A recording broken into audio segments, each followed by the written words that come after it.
খাবো। Hi, Anju baby. First blood. আবার চলে এলো কাবাবে হাড্ডি আমিত ভাই। এটা হেডশট ছিল নাকি বডি শট? রাইস্টারের কাছে হেডশট খেয়ে এসছে। রাইস্টারকে ওয়ান ট্যাপ মারার জন্য লাগবে iPhone triple x pro max. IPhone triple x এর সেন্সিটিভিটি 0 করলেও আর ফায়ার বাটন 100% করে দিলেও তবু তোমার হেডশট লাগবে। এবার রাইস্টারকে মারবে আইফোন ট্রিপল এক্স দিয়ে। নোবরা কি করছিস তুই? ও মরে যাবে। ও মরে গেলে পেটি হয়ে যাবে, ওর লুটটা আমরা নিয়ে নেব। স্যার, এটা রিয়েল লাইফ, ফ্রি ফায়ার না। এইটা গেম না, এখানে একবার কেউ মরে গেলে আর রিভাইভ হয় না। রিভাইভ হবে যদি তার টিমমেটের কাছে 400 কয়েন থাকে।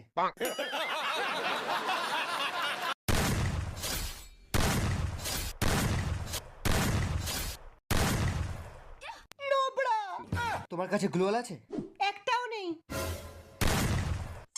এই তো গ্লোয়াল আছে। তুমি দুটো গ্লোয়াল লুকিয়ে রেখেছো?